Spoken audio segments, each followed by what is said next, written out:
Hello again and welcome to another edition of Practica Tango Tips. If you're new to this channel, my name is Trini Regaspi and I have been dancing Argentine Tango for over 27 years now. I started this channel on YouTube to discuss a lot of the issues that have come up as I've been teaching this dance for over 20 years now. In doing so, I hope not to just encourage new students or even more experience of the students to dance better and how they can do that. But I'd also like to encourage teachers or even would-be teachers of Argentine Tango to consider their curriculum and see if they can improve their own teaching by maybe being able to avoid some of the issues that have come up. Today, we'll be discussing one of those elements that I think can often be taught better. That is called the Cruzada or the cross. In today's video, we'll be talking specifically about issues for the women, and in upcoming videos, we'll talk about issues that the man had regarding inviting this particular step, and also how we can teach it better. So what exactly is the issue I have regarding how women are taught the cross? Well, I've rolled up the pant leg of my left leg so you can tell the difference between my left leg and my right leg. As I indicated in our last video, the cross is a step in which the woman goes back and forth on the man. So we have my hands here represented where the man is, and here is now outside partner. And when he's outside partner, then I need to reconnect with him somewhat. That's where the cross comes in. So my step is taking my left foot and getting it so that we are realigned with the man. The problem I see is that women are often taught the cross first from walking outside partner into the cross. And what they're taught is to put their left leg in front of the right leg. However, this actually isn't the way to do it. It's actually backwards. And if you know the molinete, you can do this exercise with me and to see intuitively why this is the case. So a molinete is a series of turns that we use to go around the partner. And it looks like this. We have a forward step, a side step, a back step, a forward step, another side step, and then a forward step. After this forward step, we then reconnect with the man, and look what happens to my feet. Okay. It is in a cross position, but what I did not do was put my left leg over my right.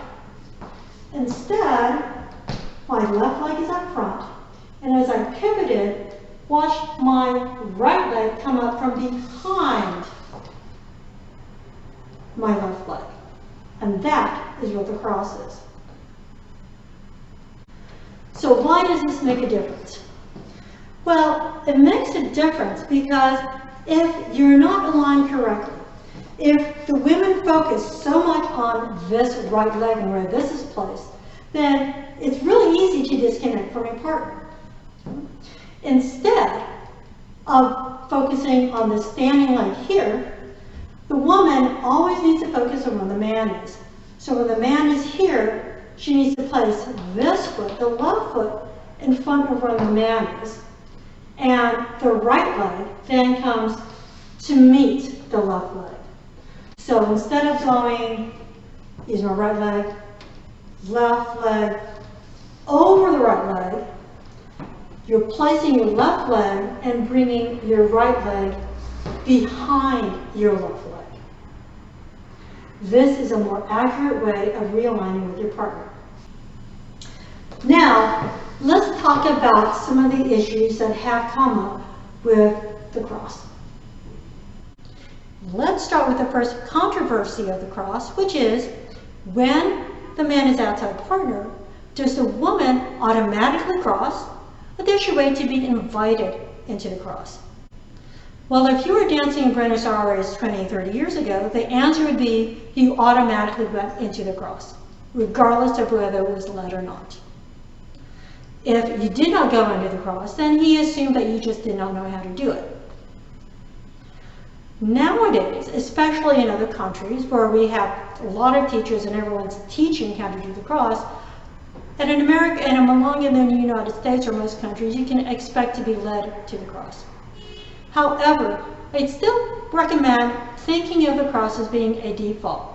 That is that when you are outside partner with your partner and you have the opportunity to cross, you take the cross.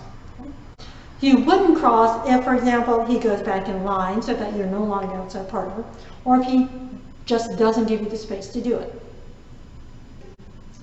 Ladies, if you are in a community where you can expect the cross to be invited, well, one of the issues then becomes, well, recognizing when to actually do the cross.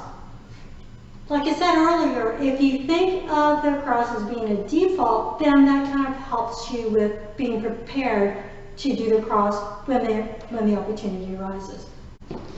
Other than that, you want to remember that it's the left leg that's going to be crossing the right leg. So you will be in this homolateral position where this right leg is heading back and the right shoulder is also going the same direction, because that is what gives you the space to do the cross. But if you also know this, then you can address one of the other issues that come up, which is having the space. A lot of women can feel that, oh, there's just not quite enough space to actually do the cross. As you step backwards with your right leg in preparation to go into the cross, there are two things you can do. One is you can take a slightly longer step to really stretch out that leg back, because you can, if you end up going too far, then you can simply place your left leg shorter and then it come up behind. The other thing you can do, in addition to making a slightly longer step, is to go toward your partner. So if I step backwards, I'm not just coming straight back, I'm actually going off to the side so that I'm closer to him. But I'm not so far out that I'm in his way. Because at this point, I'm still outside partner, and from here, I can go to the cross. Now let's talk specifically about where you place your foot.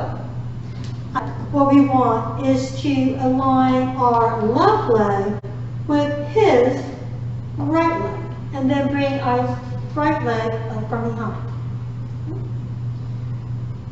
This way, when you uncross yourself, both feet are in alignment. If you are dancing a more open style tango, then you also have the option of placing your left foot in the middle of his feet, so that you end up with a triangle, right? The ball of your feet is the top of the triangle, and the two balls of his feet are the bottom, and this triangle makes a very stable base. The next issue I sometimes come across is that the women will keep their legs so tight together that trying to get him to move to another step is really difficult. And again, that comes from overemphasis of this here, this position here. As I mentioned earlier, you can unwind your cross, because this is really just a stylistic thing, right? The main point of the cross is so that you're in line with your partner. That's it. How you do that, whether you're here or doing something else with your foot, that really doesn't matter. The important thing to remember is that you're in line and you want to be able to move to go to the next step. Another common issue I find is when women don't finish reconnecting with a partner by leaving their hips in this open position. So here, they'll have this step, and then this step, just keep this open instead of finishing to reconnect with their partner. What this means is it makes it more difficult for the man to then invite him to another step. Because if they're in this position, if he wants her to go take a side step, so he has to unhook her and then go to the side, and that takes up time. Related to this is another issue that happens of the women pivoting their hips away from the man to do the cross. And for the man, what that feels like is that she's actually going kind of away from him. If you're going to pivot your hips, ladies, then you want to pivot around him. So here I am.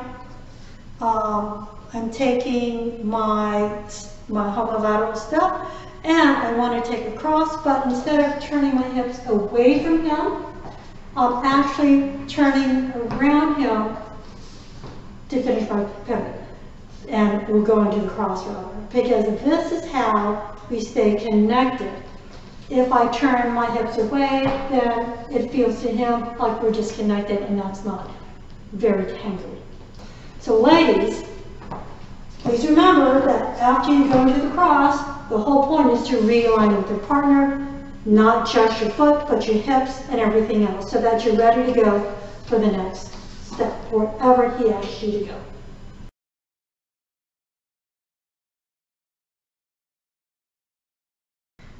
Finally, ladies, let's talk about how we can help our partner when it comes to the cross.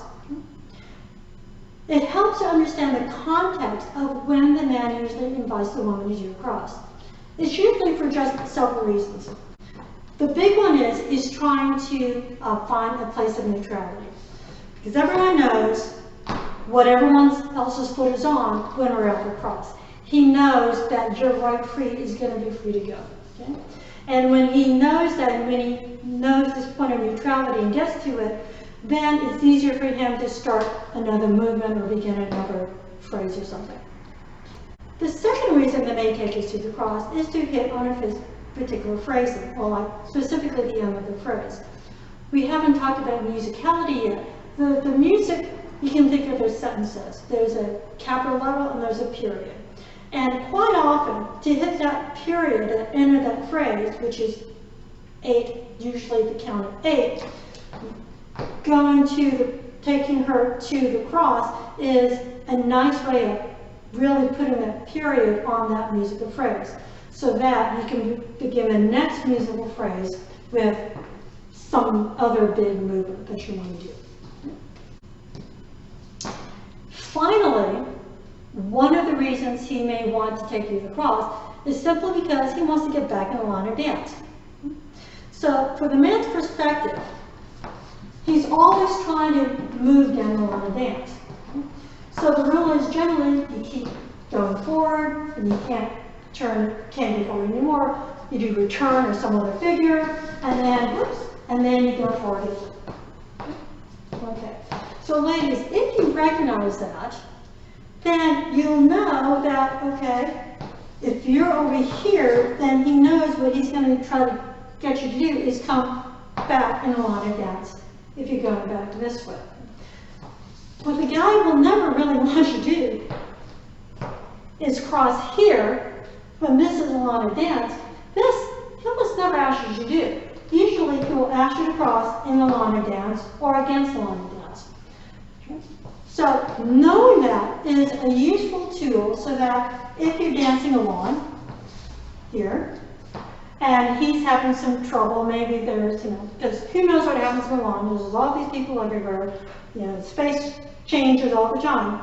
Then knowing that he's trying to get to the line of dance, so that's ultimately what his goal is, and because that's his job, is you can help place yourself there when, again, the opportunity rises to go to the cross, and help realign it. Okay, because when you do this here, you have a connection, and you can bring him with you, and you can both go, now you can start fresh again and continue dancing. We covered a lot of material today. We talked about why the cross is so misunderstood, and also what are the many problems and issues that have arisen from women regarding the cross. We haven't even discussed the issues that the men have with inviting the cross. And it's important to realize that it's the women not the men who need to know the cross. So a man can be at a milonga and choose not to invite the cross at all. He can dance in line if he wanted to all night. He could dress BA all night if he wanted to. He doesn't have to learn how to lead the cross. Women, however, at a milonga, they are always bound to be invited into the cross in one way or another. So the question is, how can you teach women to do the cross, but how can we also minimize all of these issues that come up? And is there a way of doing that? Well, actually, yes, there is. It's called the Otricatata, and it's something we'll be talking about next week. Thank you for watching, and we'll see you next time.